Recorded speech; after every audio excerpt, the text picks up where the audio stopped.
31 August, আজকে হচ্ছে রবিবার। আজকে আমি যাবো হচ্ছে রোহিতের বাড়ি, ওদের বাড়ি পুজো আছে, রাধারানীর পুজো আছে, তো আমি ডেকেছে, তো এখন যাচ্ছি, গিয়ে দেখাচ্ছি বাকি।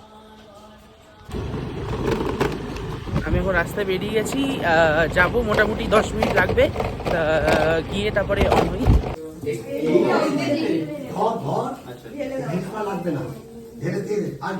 এখানে বিশাল গরম, দেখা যাবে না। দেখি ভাই, ভাই এখন শ্যাডো গেছি, দুই ভাই পরে বসে আছে একদম কাজ।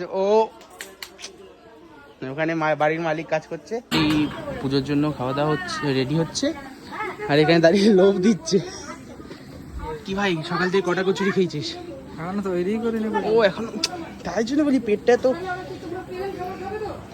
কটা খাই ভাই জানি না, একটু বল। জানি না, তার একটু সুন্দর মুখটা দেখি, কত দেখি ছেড়ে খাচ্ছে ভাই, আস্তে আস্তে কুল দেখি। চলো বল, একটু লোভ সামলে বল, ব্যাপারটা বল।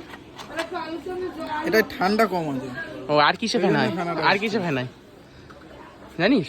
না। সেই কলেজের বাথরুমে যেন কি দেখছিল, ও চোখ দিয়ে জল বেরিয়ে আমরা খেতে বসবো।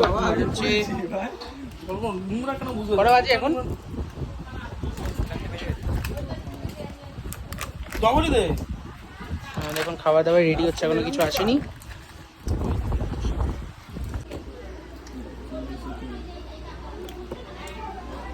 মাল একটু রিভিউ দে, বল ছেঁড়া ইয়ে খাচ্ছি পকেট পাওয়াটা। ও বল, তোমরা কোনোদিন পকেট পাওয়াটা খেয়েছো? একটু আলুর একটু ঠোঁট টেস্ট করে দে আলুতে। এই একটা হাওয়াইতে হাঁটছে রাক্ষসের মতো, মোটামুটি 2-3 বার নিয়ে নিচ্ছে রাইস না ভাই। আরেক রাউন্ড 5 টাকা, 2 রাউন্ড তো হয়ে গেছে, আরেক রাউন্ড ভাই আমি আর খেতে পারছি না, এটা জোর করে। খাওয়া কমপ্লিট হয়ে গেছে, এখন বেরোবো, বাড়ির দিকে যাবো। তো দেখা হবে নতুন কোনো ব্লগে, টাটা।